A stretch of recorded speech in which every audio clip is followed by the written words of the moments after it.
And now we proceed to the next item on our agenda, Jordan Space Research Initiative, Sustainable Development and the Moon Village. Here to talk about it, Sahba El-Shawa. Good afternoon, everyone. Thank you so much to the organizers for this amazing event. I'm very happy to be here. My name is Sahba. I'm the founder of the Jordan Space Research Initiative, and today I'll be telling you a bit more about JSRI, our goals for sustainable development, and the Moon Village and how it came to be. So our mission at JSRI is to foster space R&D in Jordan while also contributing to lunar exploration and working towards sustainable development in the country, focusing on our national priorities. So for countries like Jordan that don't have a space program and have limited resources, it's essential to show that space also has its benefits. So we also aim to educate and engage the general public in order to show this viability and the benefits that space technology and research can help bring to life on Earth. So for a bit of background, Jordan is a country with a very high youth population and growing interest in space. However, as I mentioned, it's lacking in opportunities and it has limited natural and financial resources. So unfortunately, what this means is that for people who are interested in space in Jordan, typically they have to go somewhere else if they want to pursue that. And then on the other hand, when space projects are pursued, they're seen as unnecessary or as a waste of resources. So that's the issue really that we're trying to tackle. And the way JSRI came to be is through two initiatives, really. So a roadmap for Jordan's participation in lunar exploration was created last year under the Moon Village Association's Participation of Emerging Space Countries program, or PESC. And the building blocks that we chose in this roadmap not only contribute to the Moon Village goals, but they were also chosen based on a preliminary roadmap that I created while I was doing my master's at the International Space University, focusing on Jordan's implementation of the UN Space 2030 Agenda and the SDGs, or the Sustainable Development Goals, which I will talk about in a bit. So the main goals of JSRI are twofold. The first is establishing an analog facility for technological research, and the second is community and stakeholder engagement. So as I mentioned, sustainable development is one of the core driving factors behind the goals that we chose. This was driven by the UN Space 2030 agenda. And I would like to mention that even though we chose these 9 SDGs to focus on, I do truly believe all of the goals are interconnected. So by trying to tackle one of the goals, you have to address all of the goals kind of simultaneously. But what this gives us is a view of the national priorities. So for example, tackling gender equality, water scarcity, these are things that are also very high in importance to Jordan as a country. So that's why we chose these 9 SDGs: quality education, gender equality, clean water and sanitation, affordable and clean energy, decent work and economic growth, industry, innovation and infrastructure, reduced inequalities, sustainable cities and communities, and climate action. And so I won't go into why each of these individually was chosen, but you'll see when I talk about the research areas, they either build on addressing issues that Jordan has as a country, or building on the strength that it has and the technologies that are already at the focus of the country's initiatives. So these are the research areas that were chosen. They not only contribute to Jordan's priorities, but also are building blocks that we will need to establish the Moon Village. So this is where the two ideas intersect of contributing to space exploration while simultaneously focusing on aspects that will help life on Earth. And so I will explain each of these separately now, so I won't read them off this slide. But the first one, which is water resource management, of course, this will be essential for the Moon Village, but it's also a priority here on Earth, where our resources are precious and limited, and especially now with climate change, where it's becoming increasingly unpredictable. And in Jordan in particular as well, one of the main national challenges is water scarcity. there's a huge strain on the resources. And so we would like to incorporate space technology and research into existing initiatives in Jordan, focusing on recycling and resource management so that we can bridge these two ideas. The second is renewable energy. So due to a very large population growth in recent years and the refugee crisis, Jordan is a country that hosts a lot of refugees in the region. And so the national resources are quite strained. And so renewable energy is one of the main priorities at the heart of its strategies, with many ongoing initiatives, as well as a lot of commercial entities that are focusing on renewable energy. So in that sense, we wanted to focus on both the weaknesses and the strengths by developing more efficient and sustainable technologies, which we will also require for the Moon Village. That brings me to ISRU and robotics, so in situ resource utilization, or using the resources that are available to us. The Jordanian desert, and particularly Wadi Rum, is often compared to Mars. I'm sure you've seen The Martian, which was actually filmed there. So it's very similar in terms of the topography and the terrain. But beyond just the aesthetics, this also provides us a unique opportunity for analog testing, for simulating as closely as possible what the environment would be. And so we're planning to implement these space analog missions relating to ISRU and robotics to test the technologies that we will need to even begin building what is going to become the Moon Village.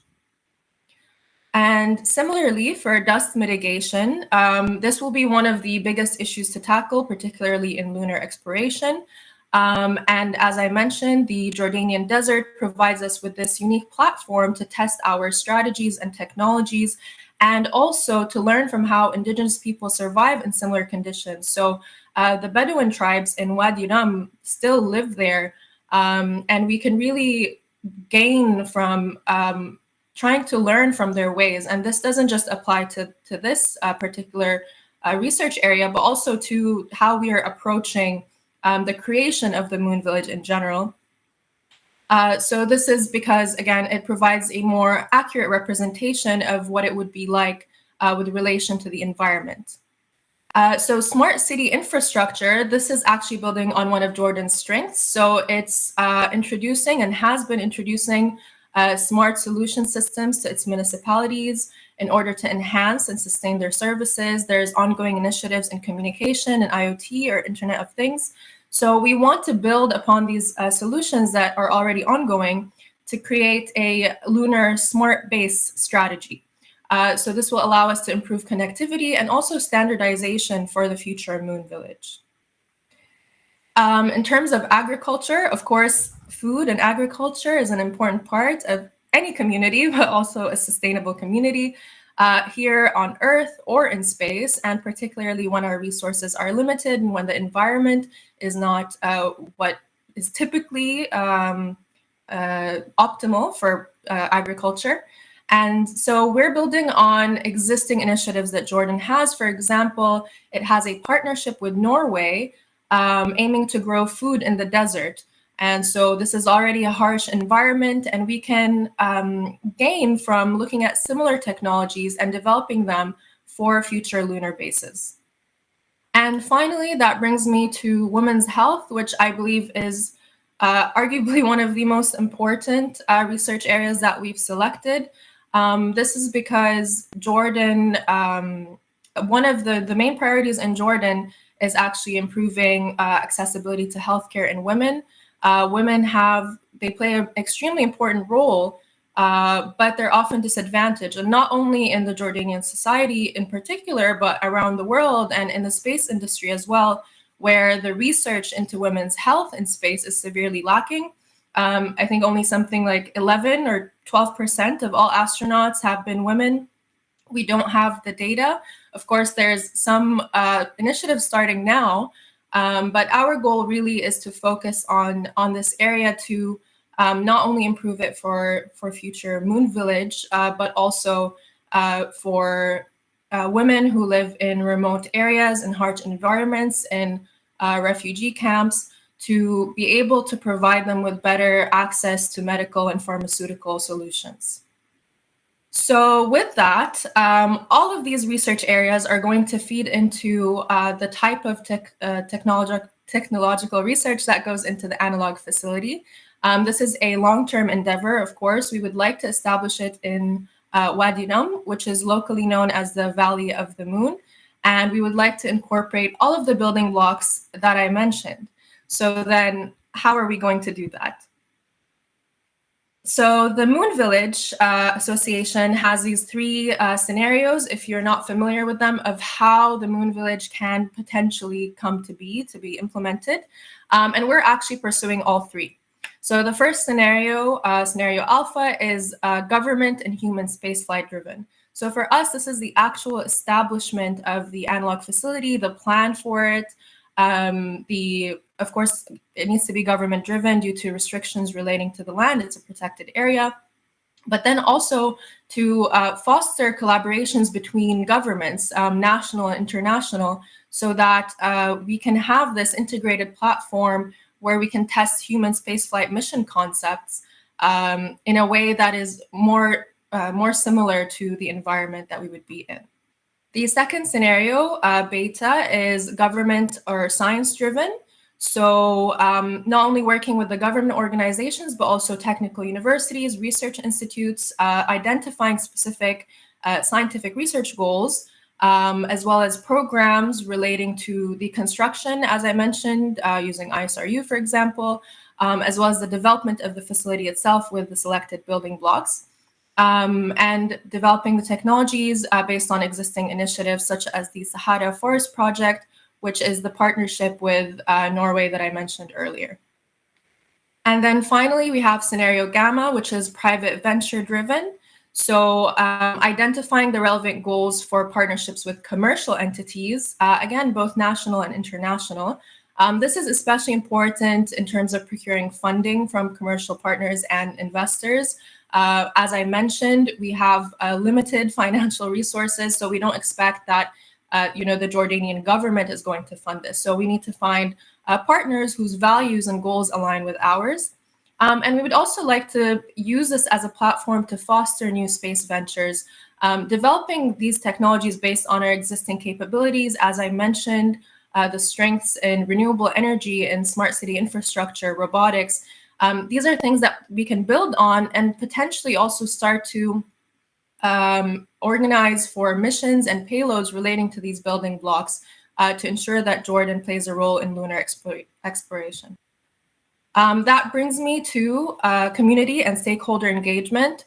So this is extremely essential if we want this roadmap and JSRI's goals to succeed.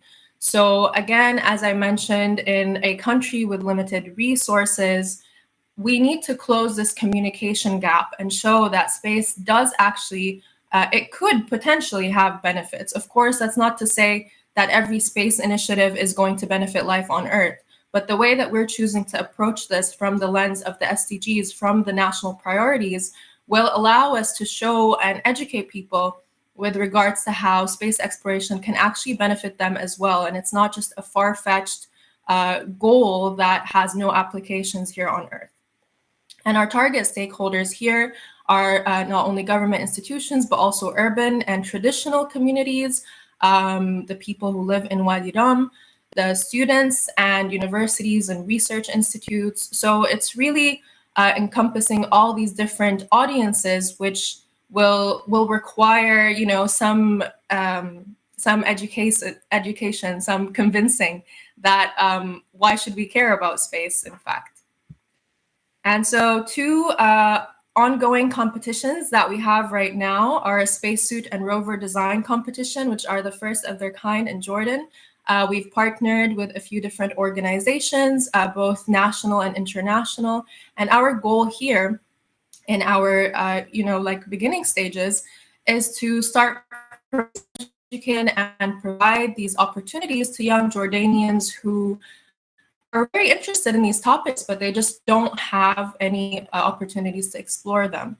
And so for the rover competition, they're designing a rover with an ISRU payload for the moon or Mars, up to them. and then also designing an analog spacesuit addressing specific challenges that we learned through our discussions with astronauts.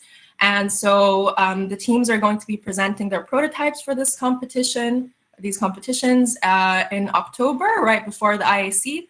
We're heading to Wadi Rum, and at the IAC, we will also be presenting some of our results, as well as more about JSRI and the implications on Jordanian society.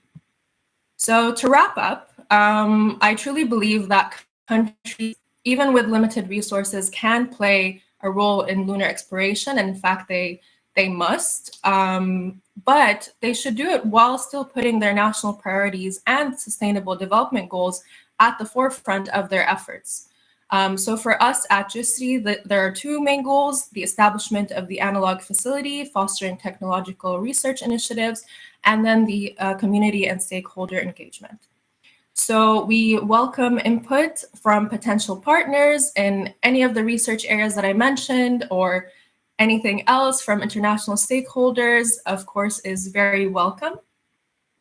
So thank you for listening. You can check out our website, jsri.space. It is a work in progress, so if anything doesn't work, please let us know. And I will leave you with a video that our team prepared, just recapping our goals and research areas, as well as our partners. So thank you again for listening, and I hope you enjoy the rest of the event.